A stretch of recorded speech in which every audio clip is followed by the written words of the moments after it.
राधे राधे। आज है देव उठानी एकादशी और इसे प्रबोधिनी एकादशी भी कहा जाता है। प्रबोधिनी एकादशी व्रत की कथा इस प्रकार है। कार्तिक मास शुक्ल पक्ष की एकादशी। ब्रह्मा जी बोले, हे मुनि सत्तम, पापों को दूर करने वाली, पुण्य को बढ़ाने वाली, बुद्धिमानों को मोक्ष देने वाली प्रबोधिनी एकादशी का महत्म सुनो। हे विपेंद्र, भागीरथी गंगा पृथ्वी पर तभी तक गरजती है जब तक पापों को नाश करने वाली कार्तिक में प्रबोधिनी एकादशी नहीं आती।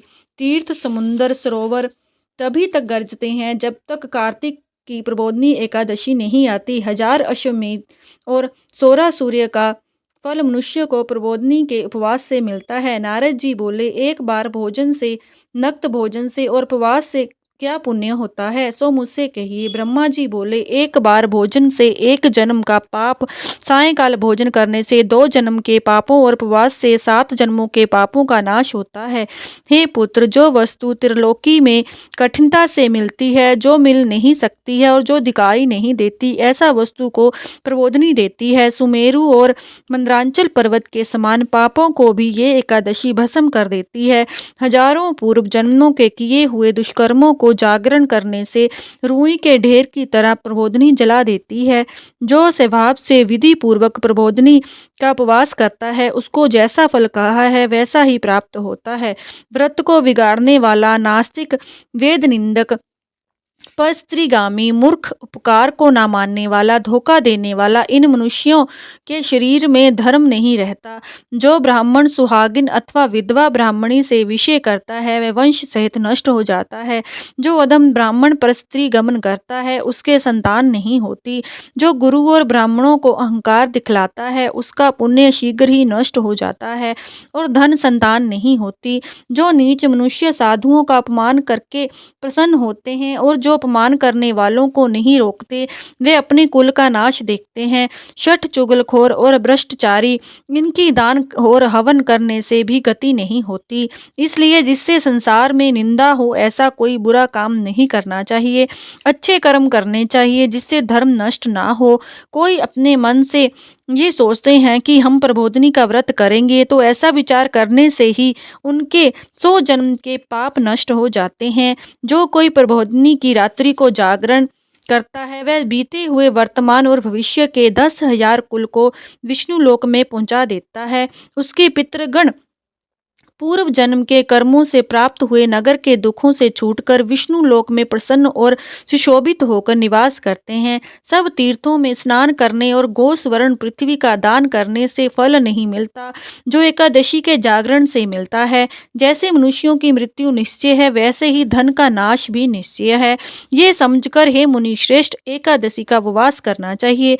जो कोई विधि पूर्वक प्रबोधिनी का व्रत करता है, उसके घर में त्रिलोकी के सब तीर्थ आ जाते हैं और वह ज्ञानी, जोगी, तपस्वी और जितेंद्रिय है। उसी को भोग और मोक्ष मिलता है।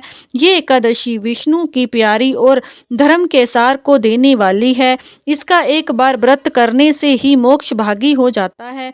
सब धर्मों को छोड़कर इसका उपवास करना चाहिए। कर्म, मन, वाणी से जो कुछ पाप किया है, उसको प्रबोधिनी के जागरण से भगवान दूर कर देते हैं। हे वत्स, प्रबोधिनी के दिन मनुष्य भगवान के निमित्त स्नान, दान, जप, होम जो कुछ करते हैं, वह अक्षय होता है। जो मनुष्य एकादशी का व्रत करके भक्ति से भगवान का पूजन करते हैं, उनके 100 जन्मों के पाप दूर हो जाते हैं। इस व्रत से भगवान को प्रसन्न करके 10 दिशाओं में प्रकाश करता हुआ मनुष्य विष्णु लोक को जाता है। ये पवित्र एकादशी धन धान्य को देने वाली है और सब पापों को दूर करने वाली है। भक्ति पूर्वक इसका व्रत करने से कोई वस्तु दुर्बल नहीं है।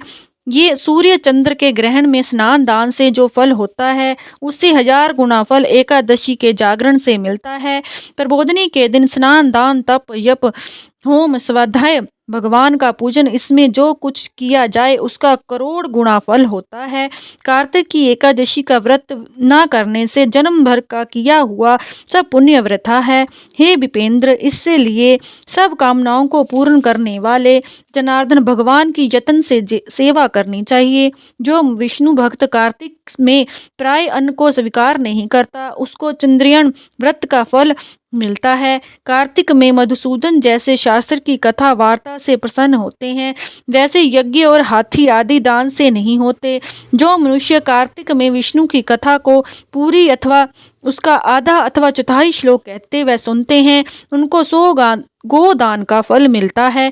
हे मुने, कार्तिक के महीने में सब धर्मों को छोड़कर मेरे सामने बैठकर कथा कहनी और सुननी चाहिए। कल्याण के लिए अथवा धन के लोभ से जो कार्तिक में भगवान की कथा कहता है, वे अपने सैकड़ों कुलों का उद्धार कर देता है। जो भगवान के प्रबोध के दिन कथा कहते व सुनते हैं, हे मुने, उनको सप्तदीप युक्त पृथ्वी के दान का फल मिलता है। फिर नारद जी बोले, हे स्वामिन, एकादशी की विधि मुझसे कहो। जिसे एकादशी के करने से जैसा फल मिले सो कहिए। ये सुनकर ब्रह्मा जी बोले, हे द्विजोतम, एकादशी को प्रातःकाल उठकर तातुन करके स्नान करें। नदी, तालाब, कुआं, बावड़ी अथवा घर में स्नान करके केशव भगवान का पूजन करें। फिर कथा सुने। नियम के लिए ये मंत्र पढ़ें। एकादशी को निराहार व्रत करके दूसरे दिन भोजन करें।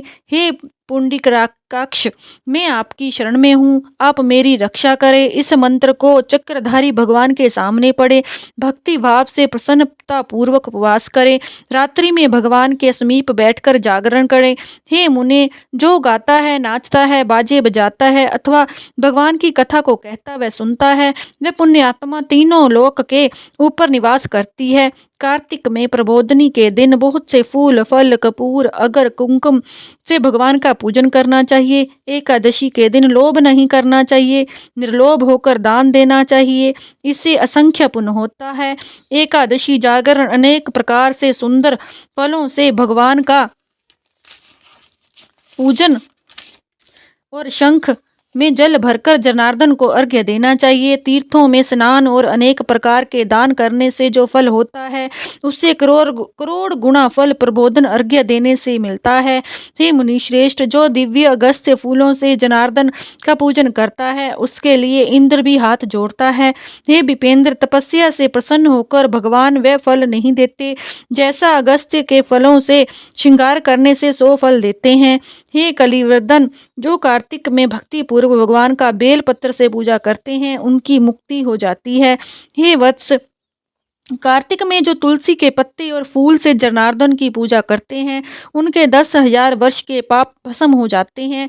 तुलसी का दर्शन, स्पर्श, ध्यान, कीर्तन, नमस्कार, स्तुति करने से, पौधा लगाने से, सींचने से और नित्य पूजन करने से तुलसी शुभ फल देती है। जो नित्य प्रति तुलसी की 9 प्रकार की भक्ति करते हैं, वे करोड़ों युगों तक वैकुंठ में निवास करते हैं। हे मुने, लगाई तुलसी कि जब तक जड़ें फैलती हैं, उतने ही हजारों युगों तक उनका पुण्य फैलता है। जो कदम्ब के फूलों से जनार्दन का पूजन करते हैं, वे चक्रधारी भगवान की कृपा से यमलोक में नहीं जाते। कार्तिक में गुलाब के फूलों से जो परम भक्ति से भगवान का पूजन करते हैं, वह मुक्ति का भागी होता है। बकुल और अशोक के फूलों से जो भगवान की पूजा करते हैं, उनको जब तक सूर्य चंद्रमा है तब तक शोक नहीं होगा। जो सफेद या लाल कनेर के फूलों से जगन्नाथ की पूजा करते हैं, उनके चारों युगों में केशव भगवान प्रसन्न रहते हैं। जो बढ़भागी मनुष्य केशव के ऊपर आम का बोर चढ़ाते हैं, उनको करोड़ गोदान का फल मिलता है। जो दूब के अंकुर से भगवान का पूजन करते हैं, उनको पूजा का 100 गुना फल प्राप्त होता है। हे नारद, जो छोकरे पत्तों से सुखदायी भगवान का पूजन करते हैं, वे भयंकर यमलोक के मार्ग को सरलता से पार कर जाते हैं। जो वर्षा ऋतु में चंपा के फूलों से द्वेष भगवान का पूजन करते हैं, वे मनुष्य फिर संसार में जन्म नहीं लेते। हे विप्रेशे, जो मनुष्य जनार्दन भगवान के ऊपर ककड़ी का फूल चढ़ाते हैं, उनको एक पल सुवर्ण चढ़ाने का फल मिलता है। जो मनुष्य सुनहरी केतकी का फूल जनार्दन भगवान पर चढ़ाता है, गरुड़ ध्वज भगवान उनके करोड़ जन्मों के पापों को भस्म कर देता है। जो कुमकुम के समान लाल रंग की सुगंधित शतपत्री का फूल जगन्नाथ पर चढ़ाता है, उसका श्वेत दीप से निवास होता है। हे ब्राह्मण, इस प्रकार भक्ति मुक्ति को देने वाले केशव भगवान का रात्रि में पूजन करके प्रातःकाल उठकर नदी तट पर चला जाएं। वहां स्नान जप और नित्य कर्म करके घर जाकर विधि पूर्व केशव भगवान का पूजन करें। व्रत के धारण के लिए बुद्धिमान मनुष्य ब्राह्मण भोजन करावें। भक्ति युक्त चित्त से सिर झुकाकर क्षमा मांगे। फिर भोजन वस्त्र से गुरु की पूजा करनी चाहिए और चक्कर पाणी भगवान को प्रसन्न करने के लिए दक्षिणा और गोदान देना चाहिए। जो वस्तु छोड़ी है उन नियमों को ब्राह्मण के सामने छोड़ना चाहिए और दक्षिणा देनी चाहिए। हे राजन, नप्त भोजी मनुष्य अच्छे ब्राह्मणों को भोजन करावें। अयाचित नियम से में सुवर्ण सहित बेल का दान करें। जिस मांस भक्षण छोड़ दिया है उसको दक्षिणा सहित गो देनी चाहिए। आंवले से स्नान करने से नियम से दही और शहद देना चाहिए। जो फल छोड़े होते हो फल का दान करना चाहिए। तेल छोड़ा हो तो घी देना चाहिए। घी छोड़ा हो तो दूध देना चाहिए। अन्न के छोड़ने से नियम में चावल देना चाहिए। हे राजन, भूमि पर सोने वाले को गद्दा और चादर समेत शैया देनी चाहिए। पत्तल पर भोजन करने वाले बर्तन में घी भी कर देना चाहिए। मौन धारण करने वाले को घंटा, तिल और सुवर्ण दान देना चाहिए। ब्राह्मणी को घी मिला हुआ भोजन कराना चाहिए। बाल धारण करने वाले को बट्टा जूता, त्याग करके वाले को एक जोड़ा जूता दान करना चाहिए। मान छोड़ने वाले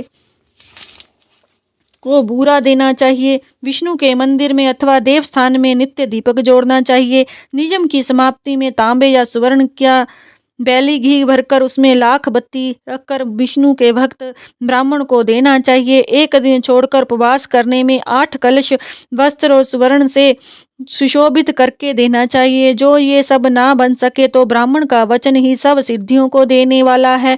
ब्राह्मणों को नमस्कार करके विदा करें, फिर आप भोजन करें। 4 महीनों में जो छोड़ा है उसकी समाप्ति करें। हे राजन, जो बुद्धिमान इस प्रकार आचरण करता है उसको अनंत फल मिलता है, अंत में वैकुंठ को जाता है। जो मनुष्य चतुर्मास के नियम को निर्विघ्न समाप्त कर देता है वह कृत्य कृत्य हो जाता है, फिर संसार में जन्म नहीं लेता अर्थात मुक्त हो जाता है। हे महिपाल, ऐसा करने से व्रत पूर्ण हो जाता है। यदि व्रत बिगड़ जाए तो मनुष्य अंधा व कोढ़ी हो जाता है। जो मुझसे पूछा था वह मैंने तुमसे कहा। इसके पढ़ने और सुनने से भी गोदान करने का फल मिलता है। इस दिन देव उठनी एकादशी भी है। इसे ये देव उठनी एकादशी भी कहा जाता है। इस दिन विष्णु भगवान चतुर्मास के बाद 4 महीनों के बाद उठते हैं। इस दिन शालिग्राम और तुलसी माता की विवाह की विधि भी होती है। इस दिन इनका विवाह होता है। तो प्रबोधनी एकादशी, देव उठनी एकादशी, तुलसी माता विवाह की शुभकामना। विष्णु लक्ष्मी भगवान की जय। राधे राधे, श्री राधे। हरे कृष्णा कृष्णा कृष्णा हरे हरे, हरे हरे।